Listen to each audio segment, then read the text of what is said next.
She invited him as a joke, expecting to watch a poor warehouse worker embarrass himself at the city's most exclusive business gala. But when Marcus walked in with his 6-year-old daughter, dressed like royalty, the entire room fell silent.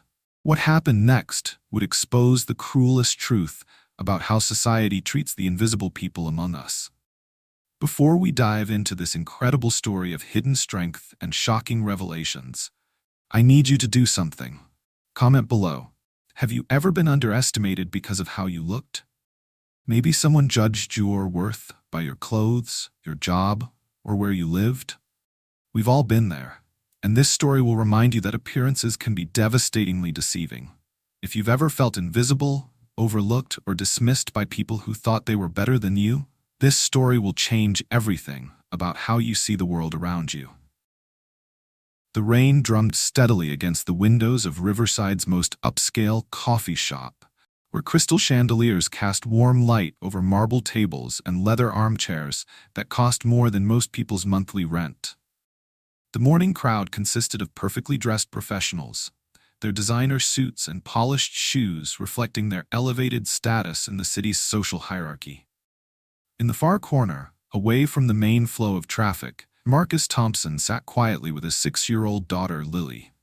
His weathered denim jacket showed signs of honest wear, and his work boots carried traces of warehouse dust that no amount of scrubbing could completely erase. The contrast between him and the other patrons was stark, and everyone in that coffee shop was acutely aware of it. Marcus stirred his simple black coffee, the cheapest item on the menu, while Lily pressed her small nose against the rain-streaked window, watching expensive cars pull up to the valet stand across the street. Her breath fogged the glass as she traced invisible patterns with her finger, completely absorbed in the world outside.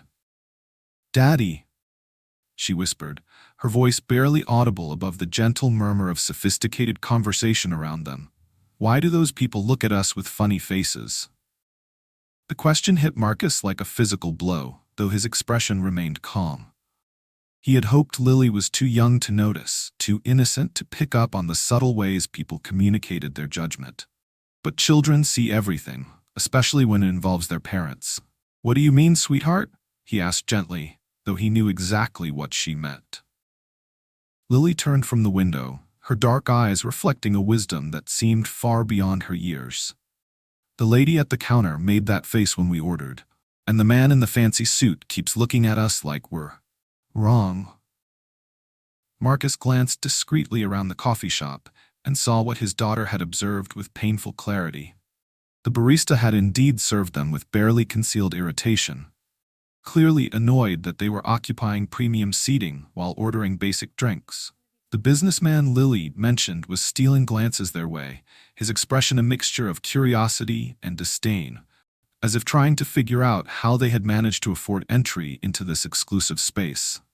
Other patrons deliberately avoided eye contact, their body language creating an invisible barrier that marked Marcus and Lily as outsiders. When they had first entered, conversations had briefly paused, then resumed in lower tones accompanied by meaningful looks in their direction. "Sometimes people make assumptions based on what they see on the surface," Marcus explained carefully, pulling his daughter closer to his side. "They don't take the time to learn our real story." "But that's not fair," Lily protested with the righteous indignation that only children possess. "They don't know if we're nice people or not." "You're absolutely right, little one. It's not fair at all." The truth was, Marcus had chosen this coffee shop specifically because he knew how they would be treated. It was research, in a way, a daily reminder of how the world viewed people like them, people who wore work clothes instead of business suits, people who counted their money carefully before ordering, people who were invisible to the power brokers and decision-makers who controlled the city's economic landscape. What none of these judgmental strangers knew was that Marcus Thompson possessed one of the sharpest business minds of his generation. They couldn't see past his warehouse uniform to recognize the man who had once built a $12 million technology company from nothing. They had no idea that behind his quiet demeanor and modest appearance, he was methodically developing what would become revolutionary software that would transform entire industries.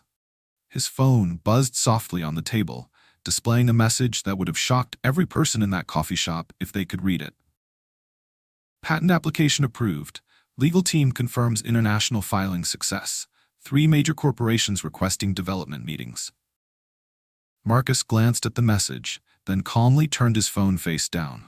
Around him, executives were conducting heated discussions about market trends and investment opportunities, their voices carrying the confidence of people who believed they understood how business really worked.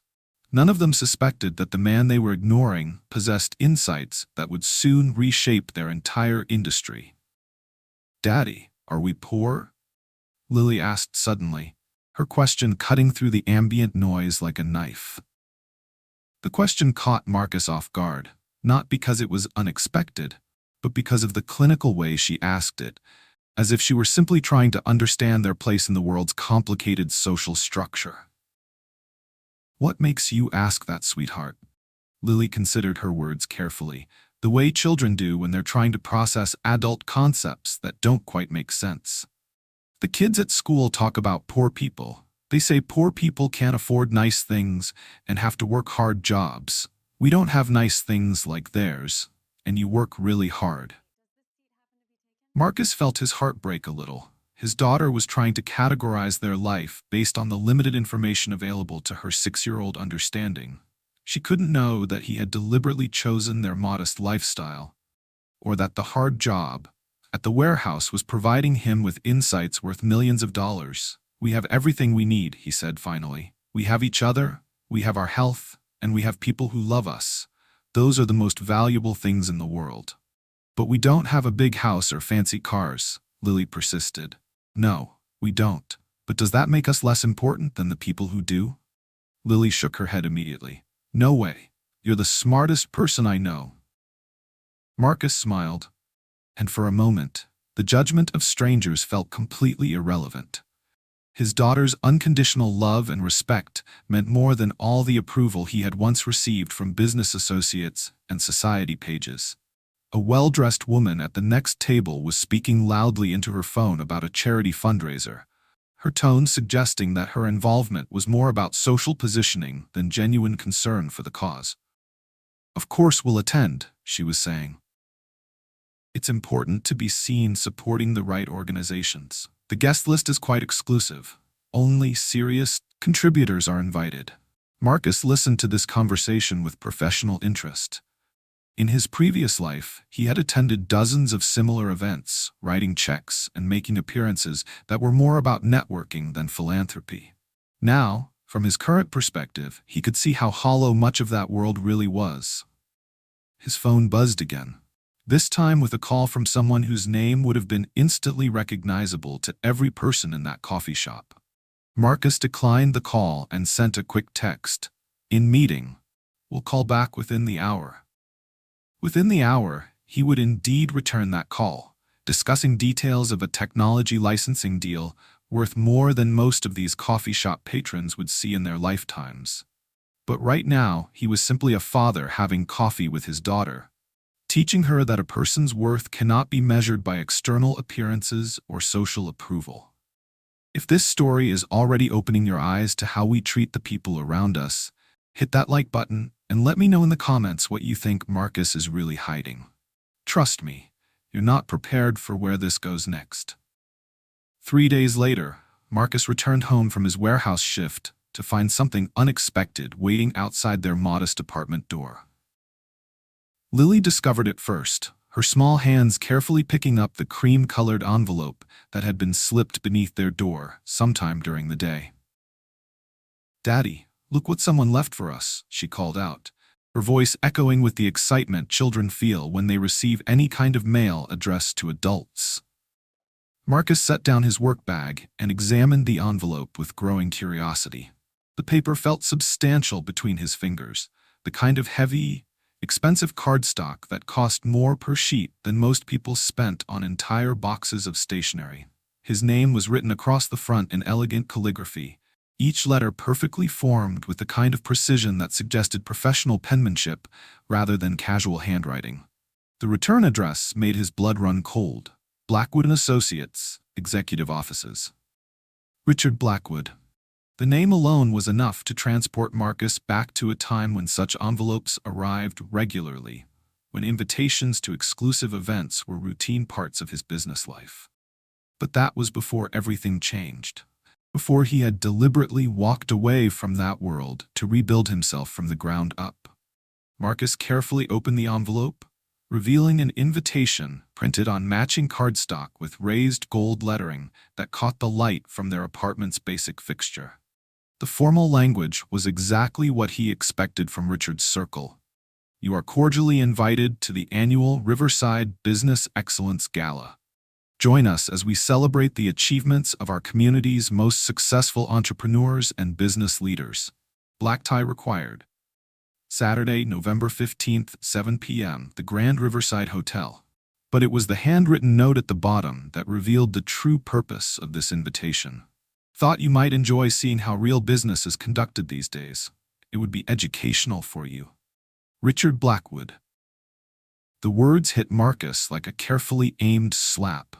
This wasn't an invitation, it was a public humiliation disguised as charity. Richard wanted to parade him in front of the business community as a cautionary tale, the once successful entrepreneur who had lost everything and now worked manual labor to survive. "Are we going to a fancy party, Daddy?" Lily asked, her eyes bright with innocent excitement as she studied the elegant invitation over his shoulder. Marcus felt his jaw tighten as memories flooded back unbidden. 2 years ago, Richard had been his business partner in a consulting venture that had shown tremendous promise. When Marcus's wife fell ill and medical bills began mounting, Richard had offered to buy out Marcus's share of the business for a fraction of its worth, claiming it was a generous gesture to help a friend in crisis. When Marcus refused, Richard had systematically poisoned relationships with other clients, spreading rumors that Marcus was having a mental breakdown and couldn't be trusted with important projects. The partnership dissolved acrimoniously, and Richard had absorbed most of their shared clients into his own expanding firm. But Richard had miscalculated something crucial about Marcus Thompson's character. The devastating loss of his wife hadn't broken Marcus. It had clarified his priorities in ways that would have been impossible during his comfortable previous life. The months spent watching her fight cancer while surrounded by the best medical care money could buy had shown him how meaningless his accumulated wealth really was when it couldn't save the person he loved most. After the funeral, Marcus had made a decision that shocked everyone who knew him. He liquidated his remaining assets, placed the money in a trust fund for Lily's future, and took a job at Morrison's warehouse, the same facility that supplied components to the technology companies he had once owned. The physical work was demanding, but it gave him something his executive lifestyle never had: direct insight into the operational challenges that plagued modern businesses. Night after night, as he loaded trucks and organized inventory, Marcus observed inefficiencies that cost companies millions of dollars annually. Problems that highly paid consultants talked about in boardrooms but never actually witnessed firsthand. Working alongside career warehouse employees, Marcus learned about supply chain bottlenecks, inventory management failures, and communication breakdowns that created chaos throughout entire distribution networks. These were real problems with quantifiable solutions, not theoretical business challenges discussed in abstract terms. During the quiet hours after Lily went to sleep, Marcus began developing software solutions that addressed these problems with surgical precision.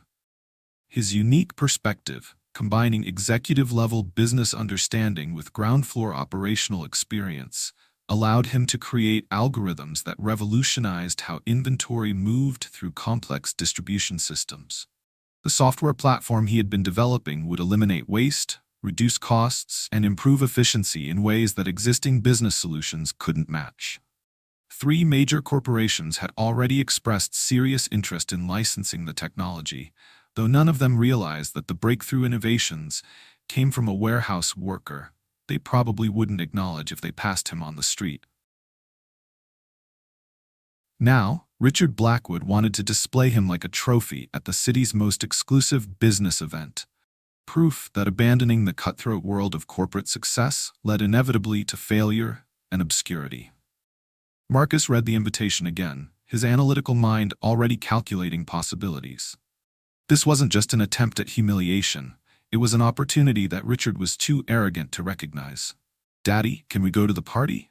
Lily asked again, her voice filled with the hopeful excitement of a child who rarely experienced anything resembling luxury or glamour. Marcus looked down at his daughter, remembering all the times she had pressed her face against windows of expensive stores, watching a world that seemed completely beyond their reach. All the school events they couldn't afford to attend, all the birthday parties at country clubs where she felt out of place among children whose parents measured success in dollars and status symbols. For 18 months, Lily had lived with the consequences of his decision to start over. She had never complained, never asked why they lived differently than her classmates, never expressed resentment about their modest circumstances. But Marcus could see the longing in her eyes when she watched other families enjoy privileges that seemed impossibly distant. "Yes, sweetheart," he said quietly, his voice carrying a determination that had been building for months. "We're going to that party."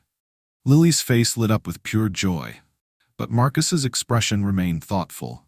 Richard Blackwood had just made the biggest mistake of his business career.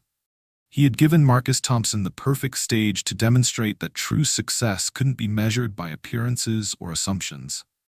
The warehouse worker was about to remind the business community that they had forgotten the most important lesson in professional life.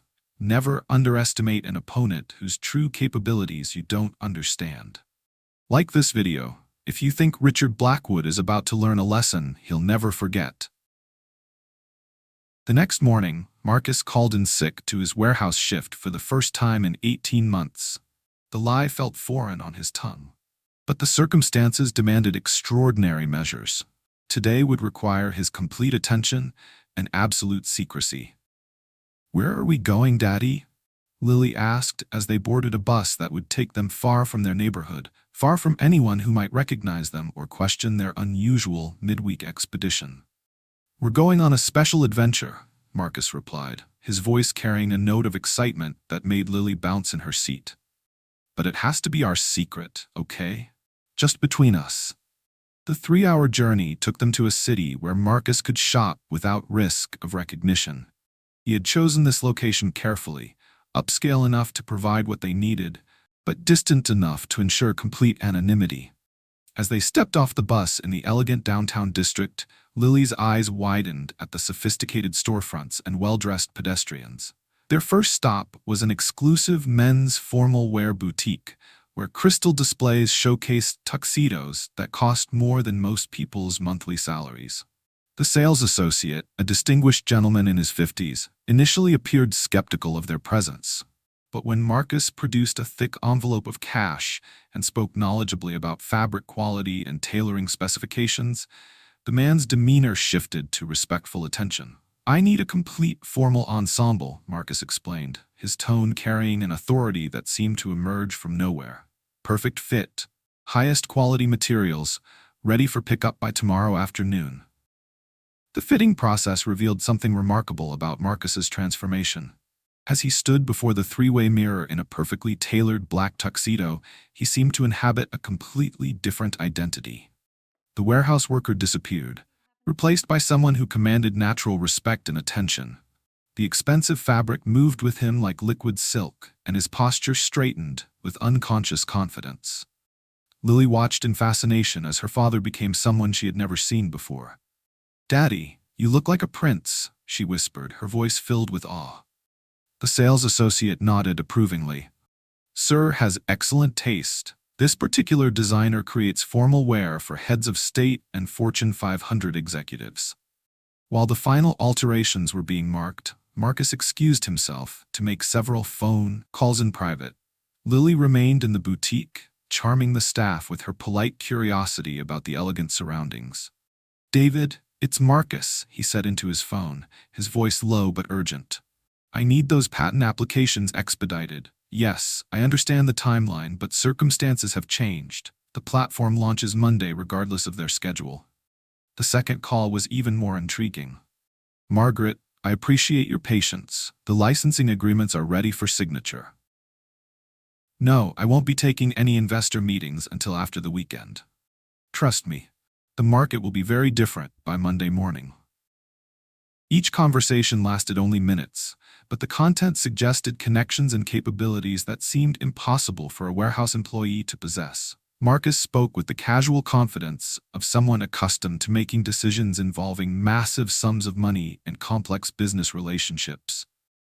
Their next destination was an exclusive children's boutique where designer dresses were displayed like works of art. The proprietor, an elegant woman with an eye for quality, immediately understood that cost was not a consideration. Something special for a very special young lady, Marcus explained, his hand resting protectively on Lily's shoulder. When Lily emerged from the fitting room, wearing a stunning navy blue dress with delicate pearl buttons and layers of silk that made her look like a miniature princess, Marcus felt his breath catch in his throat. His daughter had been transformed into the embodiment of elegance and grace. "How do I look, Daddy?" she asked, performing a careful twirl that made the dress flutter around her like water. "You look absolutely beautiful, sweetheart, like the princess you've always been." The boutique owner added matching silk shoes and a small pearl necklace that completed the transformation. As Lily admired herself in the mirror, Marcus made another series of phone calls, each one more cryptic than the last. "James, the prototype testing is complete. Yes, all 3 Fortune 500 companies have confirmed implementation dates. No, I won't be available for meetings until next week, but the contracts are ready for execution." That evening, back in their modest apartment, Marcus and Lily practiced walking together in their formal attire. The contrast between their elegant clothes and humble surroundings was striking, but neither seemed to notice the incongruity. "Remember, sweetheart, tomorrow night is about showing people who we really are inside," Marcus explained as they rehearsed proper introductions and social etiquette. "Not everyone will understand at first, but that's okay." "Will the mean people be nice to us when we're dressed fancy?" Lily asked with the directness that only children possess. Marcus considered his answer carefully. "Some people might treat us differently because of how we look, but the most important thing is that we treat everyone with kindness and respect, no matter what they think of us. Even if they're mean to us first, especially then, that's how we show them what real class looks like." As Lily practiced her curtsy for the 100th time, Marcus retreated to their small kitchen table where his laptop displayed screens full of code, financial projections, and legal documents. The software platform he had been developing represented 18 months of meticulous work, combining his business expertise with hard-won insights from warehouse operations. The algorithms he had created would revolutionize supply chain management, reducing costs by up to 40%, while improving efficiency by factors that existing solutions couldn't match. 3 major corporations had already committed to licensing deals worth hundreds of millions of dollars, though none of them knew the identity of the brilliant developer behind the breakthrough technology. His phone rang with an international call. "Mr. Thompson, this is Chen Wei from Beijing. Our board has approved the licensing terms. Yes, we understand the platform launches globally on Monday. The transfer of funds will be completed by Friday." Marcus ended the call and looked across the room at his daughter, who was still admiring her reflection in their bathroom mirror. Tomorrow night would change everything for both of them, but not in the way anyone expected. Richard Blackwood thought he was inviting a broken man to serve as entertainment for his wealthy associates. He had no idea he was about to witness the emergence of one of the most revolutionary business minds of the decade. But Marcus had no idea that this one night would trigger a chain reaction that would shock the entire business community. Make sure you're subscribed because this gets absolutely incredible. Saturday evening arrived with the crisp bite of late autumn air. Marcus and Lily rode the city bus toward downtown, their formal attire carefully concealed beneath plain coats that wouldn't draw unwanted attention during the journey. Other passengers paid them no mind, just another father and daughter heading into the city for the evening. "My tummy feels funny, Daddy," Lily whispered as the bus approached their stop near the Grand Riverside Hotel. "Mine too, sweetheart," Marcus admitted, squeezing her small hand gently. But sometimes the most important moments in our lives start with nervous feelings. They stepped off the bus 2 blocks from the hotel, walking the remaining distance through the well-lit streets of the city's most exclusive district. As they drew closer to their destination, other formally dressed guests became visible, emerging from expensive cars and luxury limousines with the casual confidence of people accustomed to such events. The Grand Riverside Hotel rose before them like a monument to wealth and privilege. Valets in crisp uniforms attended to a steady stream of luxury vehicles: Bentleys, Rolls-Royces, and limited-edition sports cars that cost more than most people's houses. The hotel's facade glowed with warm lighting that made the marble columns and crystal windows seem to shimmer with their own inner light. "It's like a fairy tale castle," Lily breathed, her eyes wide with wonder. Marcus removed their plain coats, revealing the stunning transformation beneath. The change was immediate and dramatic. Lily's navy blue dress caught the light from the hotel's entrance, making her look like a young princess who had stepped directly from a storybook. The silk fabric moved with her every step, and the delicate pearl necklace at her throat added the perfect touch of elegant sophistication. Marcus's perfectly tailored tuxedo transformed him into someone who looked completely at home among the wealthy elite. The expensive fabric fit him like it had been crafted by master tailors, which it had. Every detail, from his handmade leather shoes to his platinum cufflinks, spoke of refined taste and substantial financial resources. The valet's reaction was immediate and telling.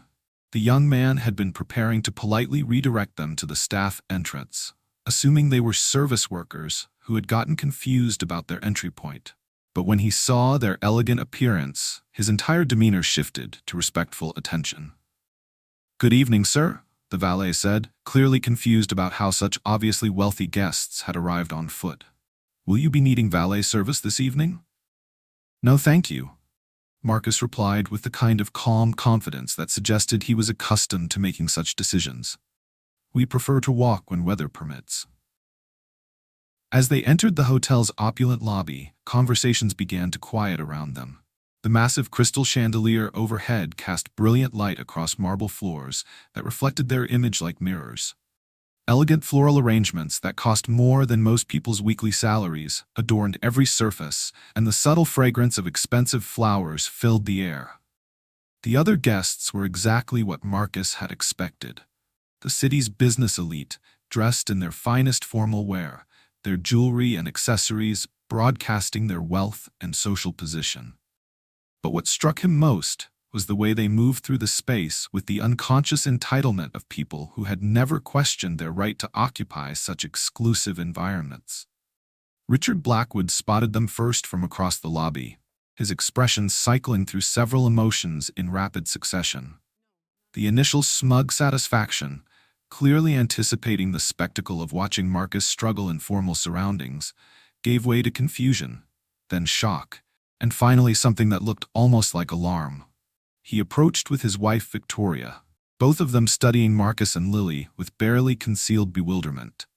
Victoria wore a dress that probably cost more than most cars, and her jewelry collection sparkled with diamonds that caught the lobby's brilliant lighting.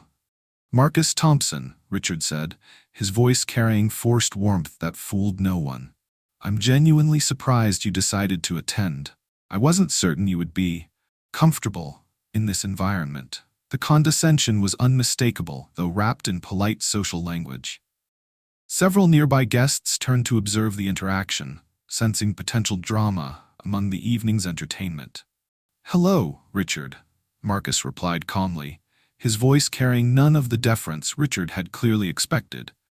"Thank you for the invitation. I'd like you to meet my daughter, Lily." Lily stepped forward with the poise of someone far beyond her 6 years, offering a perfect curtsy that would have impressed European royalty. "It's a pleasure to meet you, Mr. Blackwood," she said with flawless diction and genuine warmth. The effect on the surrounding guests was immediate. Children of wealthy families were often spoiled and demanding, but Lily's natural grace and impeccable manners suggested a level of refinement that money alone couldn't purchase. Victoria Blackwood leaned down to Lily with the kind of exaggerated sweetness that wealthy women often reserved for charity cases, "Oh, isn't she absolutely adorable?" She gushed in a tone that managed to be both complimentary and insulting simultaneously. "Marcus, I hope you know there are wonder programs available for situations like yours. We'd be delighted to make some calls on your behalf." The words hung in the air like a slap. Victoria was offering charity in front of a crowd of observers, making it clear that she viewed Marcus and Lily as objects of pity rather than legitimate guests. Around them, Marcus could hear the whispered conversations that always accompanied such social gatherings. "Is that really Marcus Thompson? I heard he lost absolutely everything. Poor man, bringing his daughter to something like this. How embarrassing. Someone should have explained the dress code requirements to him. I understand he's working manual labor now, quite a fall from grace." The cruelty was breathtaking in its casual brutality. These people were discussing his family's supposed misfortune like it was entertainment, completely oblivious to the fact that Lily could hear every word. Marcus felt his daughter's small hand tighten in his, and when he looked down, he saw that she understood exactly what was happening. Her dark eyes held a mixture of hurt and confusion that made his heart ache. "Daddy," she whispered, her voice barely audible, "why are they being mean about us?" The question cut through Marcus like a blade. His 6-year-old daughter was witnessing the ugly reality of how society treated people they considered beneath their social status. She was learning that adults could be cruel in ways that children never imagined possible. Marcus knelt down to Lily's level, speaking loudly enough for the nearby guests to hear clearly. "Some people judge others by appearances instead of character, sweetheart. But that says more about them than it does about us. We know who we are, and that's what matters most." He stood up, meeting Richard's gaze with steady confidence. "Thank you for including us this evening, Richard. Lily doesn't often get opportunities to observe how some people choose to treat others. It's quite educational." The subtle rebuke was delivered with perfect politeness, but its meaning was unmistakable. Marcus had just called out their behavior while maintaining complete dignity and grace. "Comment karma, if you can feel what's coming for these people." The cocktail reception moved into the hotel's grand ballroom, where crystal chandeliers cast brilliant light across polished marble floors and elegant table settings. Marcus and Lily found themselves seated at a corner table, deliberately positioned away from the main flow of conversation and networking, a clear signal of their perceived social status among the evening's attendees. Their table mates were politely uncomfortable, filling the air with stilted conversation that carefully avoided topics like business success, financial achievement, or professional accomplishments. The message was clear. They viewed Marcus as someone whose presence required delicate handling to avoid embarrassment. But as the evening progressed, something began to shift in ways that no one anticipated. Marcus's phone, which he had kept discreetly on silent, began vibrating with increasing frequency. Text messages, emails, and incoming calls from numbers that made several nearby business leaders glance over with growing curiosity. Each notification seemed more urgent than the last, and Marcus's calm responses suggested communications of significant importance. During the first course of dinner, a uniformed waiter approached their isolated table, carrying a bottle that made conversations at surrounding tables pause mid-sentence. The champagne was Dom Perignon Vintage 1996, a bottle that cost more than most people's monthly rent and was not available through normal hotel service. "Compliments of Mr. Davidson," the waiter announced clearly, indicating a prominent table near the front of the ballroom where the most powerful attendees were seated. Richard Blackwood's head snapped up from his conversation, his eyes widening with confusion. "There must be some mistake," he said quickly, his voice carrying a note of panic. "Mr. Davidson doesn't. He wouldn't." "No mistake, sir," the waiter replied professionally. "Mr. Davidson specifically requested this be delivered to Mr. Thompson's table with his personal regards." The effect on the surrounding tables was electric. James Davidson controlled assets worth over $3 billion and was notorious for his selective social interactions. He rarely acknowledged anyone at these events who wasn't operating at the highest levels of business and finance. Before Richard could process this development further, Davidson himself rose from his prestigious table and began walking across the ballroom toward Marcus. The room's energy shifted palpably as conversations quieted and heads turned to follow his movement. Davidson was a commanding presence, tall, impeccably dressed, and carrying himself with the natural authority that came from decades of making decisions that affected global markets. His approach to their corner table sent ripples of shocked whispers throughout the ballroom. "Marcus Thompson," Davidson said warmly as he reached their table, extending his hand with genuine enthusiasm. "I've been hoping to catch up with you this evening. I've been hearing some absolutely fascinating things about your latest project." Marcus rose smoothly, accepting the handshake with the easy confidence of an equal rather than the deference that most people showed to Davidson. "James, it's good to see you again. I wasn't certain you'd be attending tonight." The casual familiarity in Marcus's tone hit the room like a thunderbolt. He spoke to one of the city's most powerful financiers as if they were old friends, with no hint of intimidation or social awkwardness. "Wouldn't miss Richard's little gathering," Davidson replied, though his attention remained focused entirely on Marcus. "But I have to say, my development team has been absolutely captivated by the preliminary specifications you shared. The efficiency improvements alone could revolutionize entire industries." Preliminary specifications, development teams. The words floated across nearby tables, creating confusion among listeners who couldn't reconcile this conversation with their assumptions about Marcus's circumstances. Davidson's attention turned to Lily, and his entire demeanor softened with genuine warmth. "And this must be the famous Lily I've heard so much about. Your father speaks of you constantly during our calls." Our calls. The phrase sent another shockwave through the observing crowd. Lily rose gracefully and offered a perfect curtsy that would have impressed foreign diplomats. "It's a pleasure to meet you, Mr. Davidson. Daddy says you're one of the smartest business people in the whole world." Davidson laughed with delight, clearly charmed by her poise and articulate speech. "Well, your father is quite brilliant himself, young lady. In fact, he's been teaching me a few things about innovation that I never would have considered." He turned back to Marcus, his expression growing more serious. "Listen, I know this isn't the appropriate venue, but my partners in Singapore have reviewed your platform architecture. They want to fast-track negotiations for the Asian market licensing. We're looking at implementation across 17 countries within the first quarter." Asian market licensing. 17 countries. The terms were flying over the heads of most listeners, but the implications were becoming impossible to ignore. Marcus nodded calmly, as if multi-million-dollar international licensing discussions were routine parts of his evening. "That's moving faster than projected, but the infrastructure can handle accelerated deployment. Have your team schedule meetings for next week."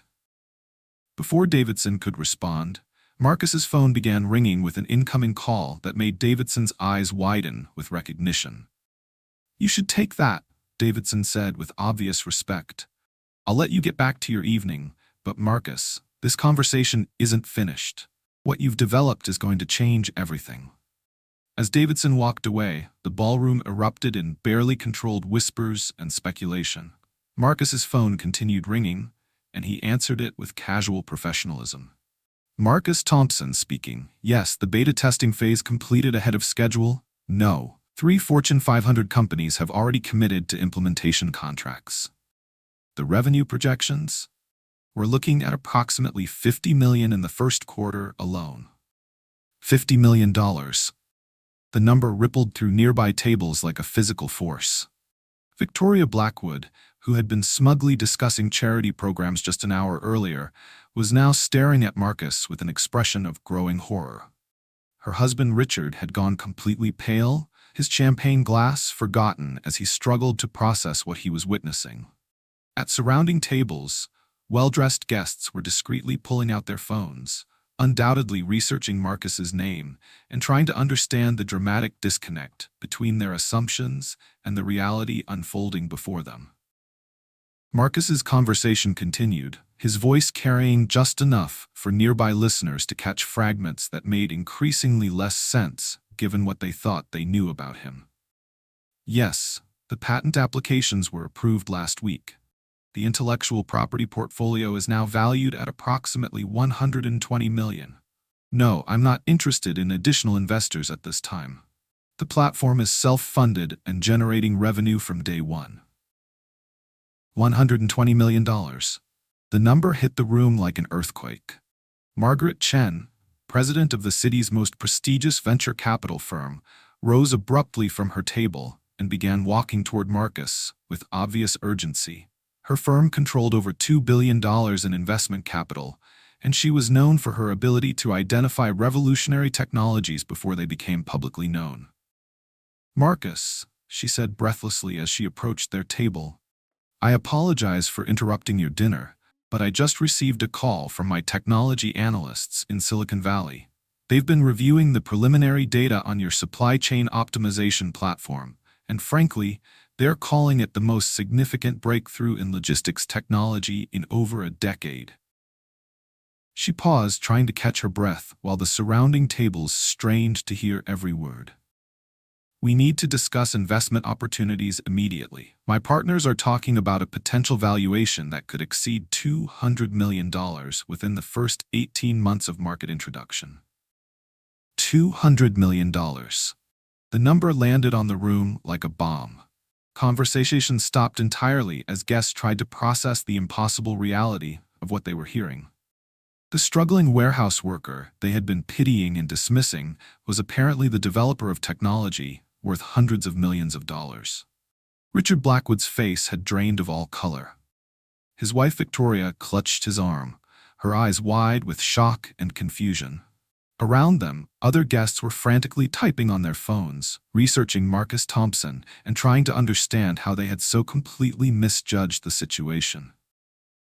Marcus listened to Margaret's urgent pitch with polite attention, but his response was delivered with the calm authority of someone who had fielded similar offers before.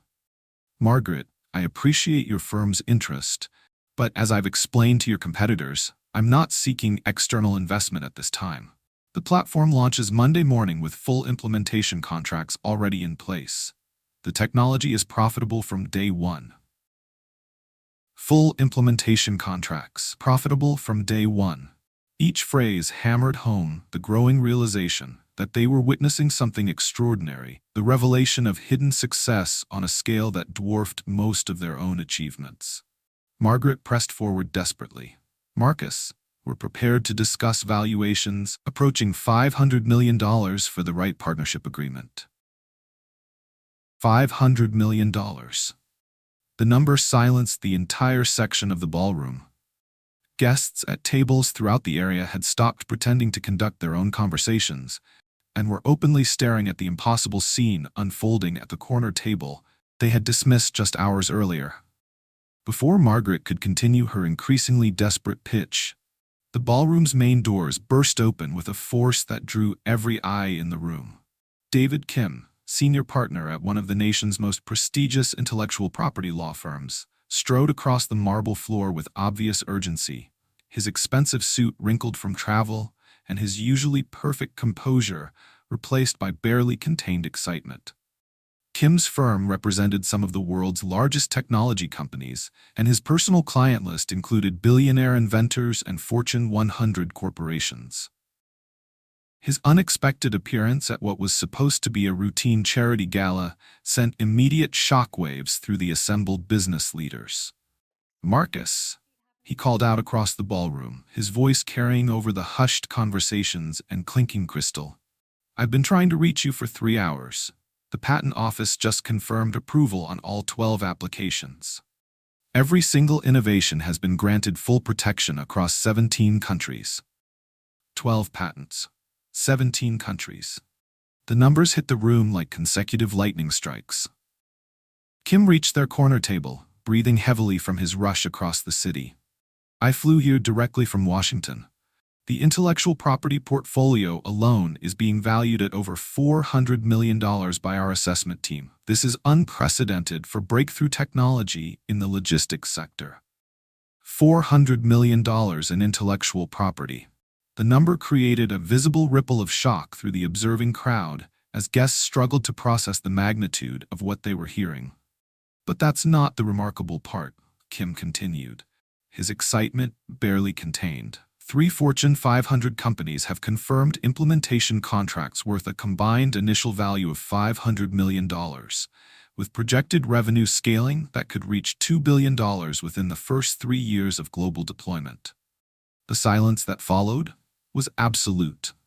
$500 million in confirmed contracts, $2 billion in projected revenue. These weren't theoretical valuations or hopeful projections. These were executed agreements with the world's largest corporations. Marcus listened to this devastating revelation with calm composure, as if receiving news of half-billion-dollar business deals was a routine part of his evening. But Lily was watching the faces around their table with growing fascination, her 6-year-old mind trying to understand why all the adults suddenly looked so surprised and uncomfortable. Richard Blackwood appeared to be in a state of shock, so complete that he hadn't moved or spoken in several minutes. His wife Victoria was clutching the edge of their table, her knuckles white with tension, as she stared at Marcus with an expression of dawning horror. Margaret Chen had gone completely silent, her aggressive investment pitch forgotten as she realized she was witnessing something far beyond normal venture capital opportunities. Marcus rose slowly from his chair, his movement drawing the attention of the entire section of the ballroom. When he began to speak, his voice carried the quiet authority of someone who had learned profound truths through genuine hardship. "Ladies and gentlemen," he said, his words carrying clearly across the now silent tables, "I want to thank Richard for inviting us this evening. It's provided an excellent opportunity to share something important about success, dignity, and the value of honest work." He paused, his hand resting gently on Lily's shoulder as she looked up at him with complete trust and admiration. 18 months ago, I made a decision that many people in this room would consider professional suicide. I walked away from executive positions and comfortable office environments to take a job loading trucks at Morrison's warehouse, not because I had to, but because I needed to understand something that you can't learn in boardrooms or conference calls. The confession sent another wave of confusion through the listening crowd. They couldn't understand why someone would voluntarily abandon executive comfort for manual labor. I needed to learn about dignity from people who understand it instinctively. Marcus continued, his voice growing stronger with conviction. The men and women I work alongside at Morrison's possess something that can't be purchased or inherited. They understand that real worth comes from honest work, from treating others with respect, regardless of their social position, and from maintaining your integrity even when no one is watching. He looked directly at Richard, his gaze steady and unflinching. During my time at the warehouse, I observed inefficiencies and problems that cost companies billions of dollars annually. But more importantly, I worked with people whose insights and practical intelligence could revolutionize entire industries, if anyone bothered to listen to them. Marcus gestured toward the screens at the front of the ballroom where the evening's presentation materials had been displayed. "David, would you mind showing our friends the current financial summary?" Kim nodded, pulling out his tablet and connecting it to the hotel's presentation system. The massive screens at the front of the ballroom suddenly displayed financial documents that made several guests audibly gasp. Marcus Thompson Technology Platforms, net worth, $847 million.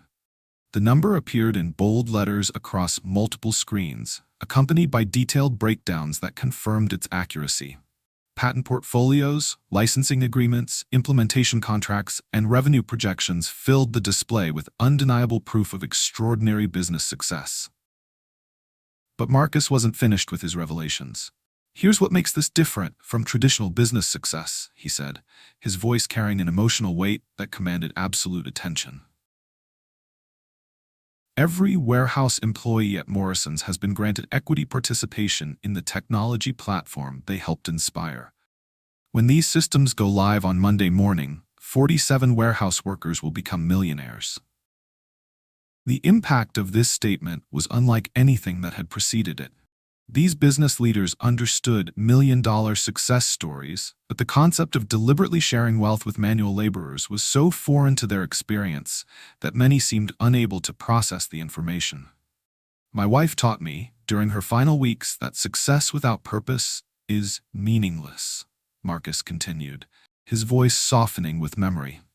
She made me promise that if I ever achieved financial success again, I would use it to lift others up rather than separate myself from them. Lily squeezed his hand, and he looked down at her with infinite tenderness before continuing. Tonight, my daughter has observed how people choose to treat those they consider beneath their social status. She's learned that some adults can be cruel in ways that children would never imagine, but she's also learned that true dignity comes from within, and that the most important success is measured by how we treat the people who can do nothing for us in return. The screens updated again, showing implementation contracts with household names that every person in the room would recognize. 3 of the world's largest retail corporations, 2 major shipping companies, and a technology giant whose logistics operations span 6 continents. These companies didn't sign contracts because they were impressed by my pedigree or social connections, Marcus explained.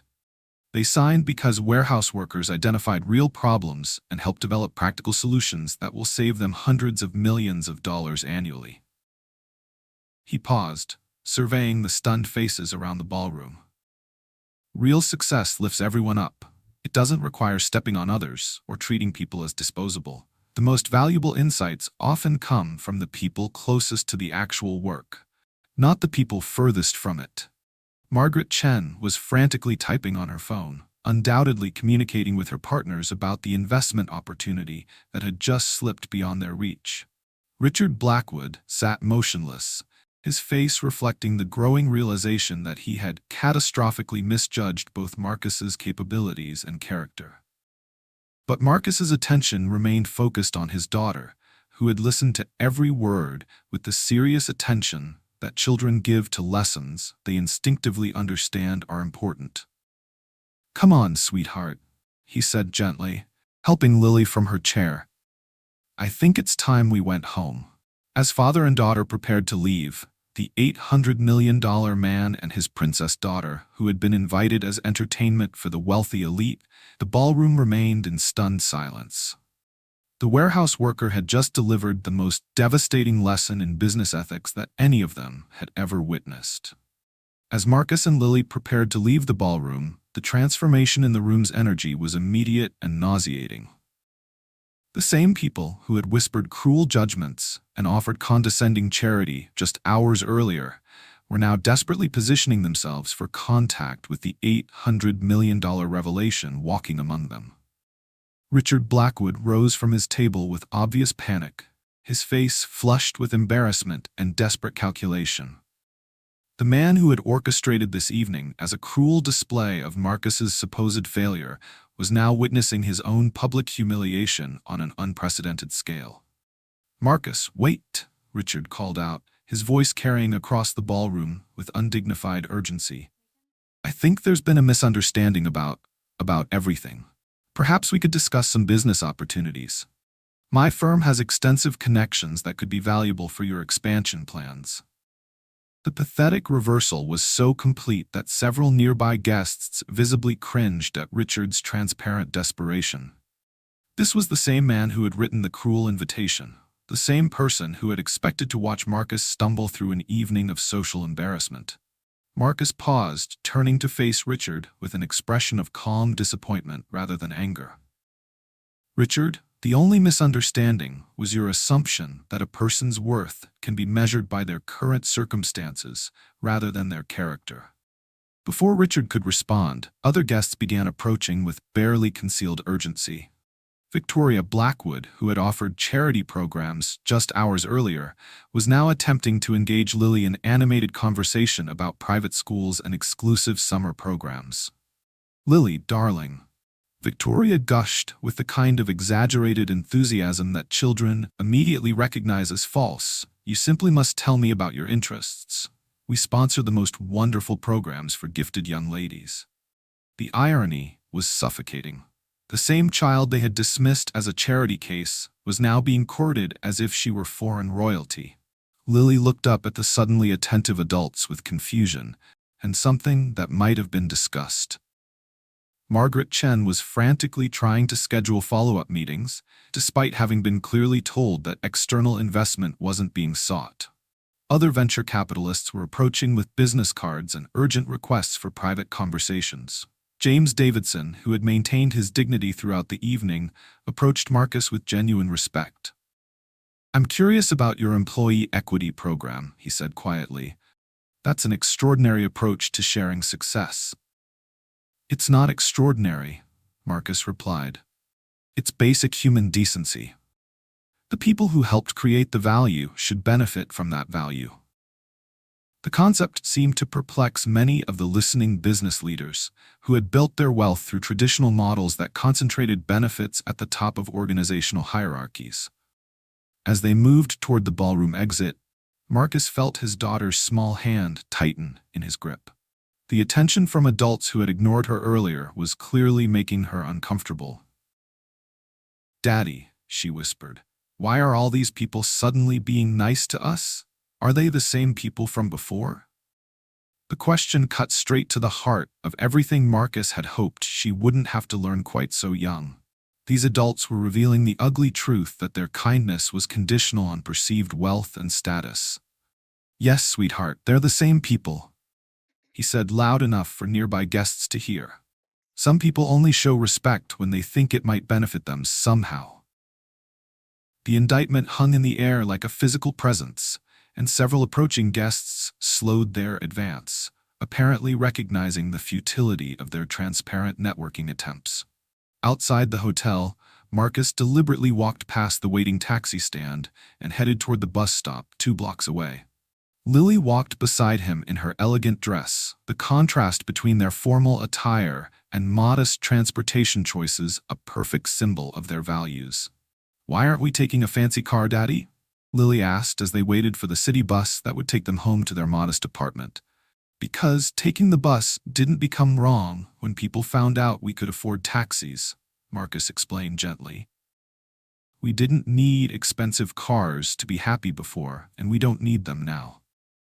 During the bus ride home, Lily was unusually quiet, processing the evening's events with the serious concentration that children bring to experiences that challenge their understanding of adult behavior. "The people at the party were mean to us when they thought we were poor," she finally said, her voice carrying the weight of a profound realization. "But when they found out we have money, they wanted to be our friends. That's not how real friendship works." Marcus felt his heart swell with pride at her insight. "You're absolutely right, sweetheart.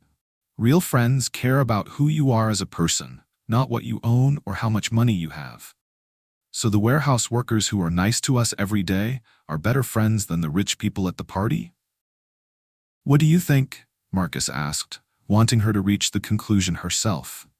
"I think the warehouse people are much better friends," Lily said decisively. "They liked us before they knew we had money, so their friendship is real." 6 months later, the impact of Marcus's technology platform had transformed lives in ways that extended far beyond financial success. The 47 Morrison's warehouse employees who had received equity shares were adjusting to their new status as millionaires. But more importantly, they were learning to use their wealth responsibly.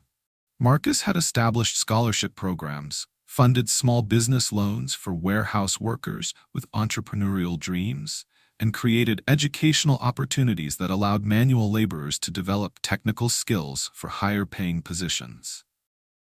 The Employee Equity Program had become a case study in business schools across the country, though most corporate executives remained skeptical about sharing wealth so broadly with frontline workers. Meanwhile, Marcus and Lily continued living in their modest apartment, riding city buses, and maintaining the relationships that had sustained them through difficult times. The difference was that now their choices were deliberate rather than necessary, driven by values rather than circumstances. Richard Blackwood's business had suffered significant damage from the evening's revelations. Several major clients had quietly transferred their accounts to competitors, apparently uncomfortable with being associated with someone whose character had been so publicly exposed. But Marcus felt no satisfaction from Richard's professional struggles. Revenge had never been his motivation. The entire experience had been about teaching his daughter and himself that real success meant lifting others up rather than putting them down. Every morning, as they walked to the coffee shop where this story began, Marcus was reminded that the most valuable wealth couldn't be measured in dollars. It lived in the relationships they had built, the principles they maintained, and the legacy they were creating together. 1 year after that transformative evening at the Grand Riverside Hotel, the true measure of Marcus Thompson's success became visible in ways that financial statements could never capture.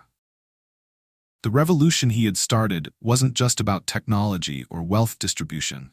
It was about fundamentally changing how society valued human potential. Maria Gonzalez had worked the night shift at Morrison's warehouse for 3 years, supporting her 2 children while dreaming of becoming a nurse. She possessed natural intelligence and compassionate instincts that would have made her exceptional in healthcare. But the financial barriers seemed impossible to overcome. Nursing school required full-time commitment, and single mothers working warehouse jobs rarely had the luxury of pursuing educational dreams. When Maria received her equity distribution of $1.2 million, she stared at the bank statement for 20 minutes, convinced there had been some administrative error. The money represented more than financial freedom. It was validation that her contributions had real value, that her insights about efficiency and problem-solving had helped create something revolutionary. Today, Maria is 6 months away from graduating nursing school with the highest academic performance in her class. But more importantly, she established a scholarship fund for other single mothers pursuing healthcare careers, ensuring that financial barriers wouldn't prevent capable women from serving their communities. Her story became the template for dozens of similar transformations. Warehouse workers who had been invisible to society were now funding educational programs, starting businesses, and creating opportunities for others who faced similar struggles. Marcus had used his wealth to launch affordable housing projects in neighborhoods where warehouse workers and service employees lived. But these weren't charity projects. They were community investments that provided quality housing while creating construction jobs for local residents. The developments included childcare facilities, community gardens, and educational centers that served entire families rather than just addressing housing needs. The ripple effects extended far beyond individual success stories. Other technology companies began examining their own workforce development programs, questioning whether they were missing valuable insights by maintaining rigid hierarchies that separated executive decision-makers from frontline employees. Some corporations began implementing their own equity-sharing programs, though few matched the generous percentages that Marcus had established. Even modest profit-sharing arrangements represented acknowledgement that value creation involved every level of an organization, not just management teams and shareholders. The business community initially viewed Marcus's approach with skepticism, predicting that sharing wealth so broadly would reduce productivity and create unrealistic employee expectations. Instead, Morrison's warehouse became the most efficient distribution facility in the region, with employee retention rates and performance metrics that far exceeded industry standards. Workers who knew their insights could lead to financial rewards began identifying problems and proposing solutions with unprecedented enthusiasm. The collaborative environment produced continuous improvements that traditional management structures had never achieved. But the most profound impact wasn't measured in financial returns or operational efficiency. It was visible in how people began treating service workers, janitors, restaurant staff, and others whose labor often goes unacknowledged. Marcus and Lily continued their morning coffee routine, but now they witnessed small changes in human interaction that suggested shifting social awareness. Customers thanked baristas more often. Executives acknowledged maintenance staff by name. Parents taught their children to show respect for people, regardless of their job titles or apparent economic status.